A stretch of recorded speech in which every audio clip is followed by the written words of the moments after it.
100 years after her canonization, the legacy of Saint Thérèse of Lisieux lives on.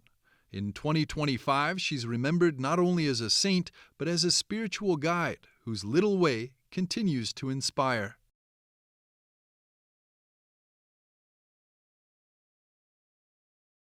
The late Pope Francis shared a deep spiritual bond with the Carmelite saint, Saint Thérèse of Lisieux. He welcomed her relics on multiple occasions, one of which during a general audience in June of 2023. Here before us are the relics of Saint Thérèse of the Child Jesus, the universal patroness of missions. Today, let us be inspired by the witness of little Thérèse. 1 year later, the relics of the saint came once more to Rome, but as part of a broader initiative tied to the Jubilee year.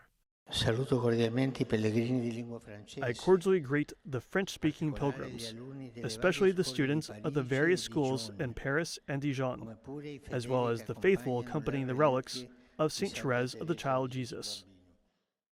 The plan of the Vatican was to have a church dedicated to Saint Thérèse of Lisieux. Since she's a French saint and that here is a French church, the Vatican asked us if it could be possible that we can welcome the relics for the Jubilee year. The Church of Trinità dei Monti, perched above the iconic Spanish Steps, is one of Rome's most visited landmarks, drawing thousands of tourists daily with its iconic view.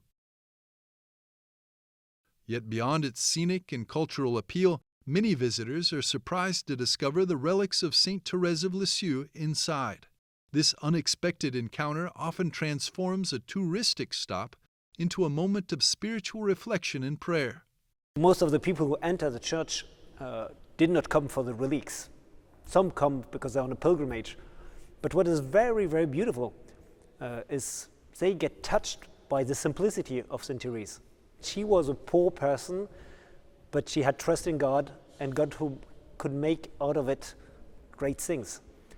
So whenever people come in and we explain it to them, they are very touched by it, and we give the opportunity to people to write their intentions of prayer on a paper and to put them in front of the relics. And every day we collect hundreds of these papers. So it's quite amazing how people do not come for the relics, but at the end they come and they pray a while with the relics. More than a tourist destination, Trinità dei Monti is woven into the spiritual story of Saint Thérèse of Lisieux.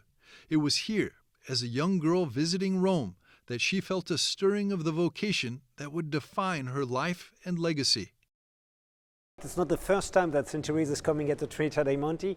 She came here physically when she did her pilgrimage in Rome, because when she was 15 years old, she went with her father here in Rome to ask the Pope the possibility to enter in the convent with 15 years old. And she came frequently at the chapel Mater Admirabilis. And I think Saint Thérèse, when she came, she was 15 years old, seeing this picture of the Virgin Mary, which is painted as a teenager, was probably a great help for her to pray. The Church will play a special role in the Jubilee of Families, taking place from May the 30th to June the 2nd, 2025. As part of the official pilgrimage route, the Church will highlight the saint's enduring message of trust, simplicity, and love within family life.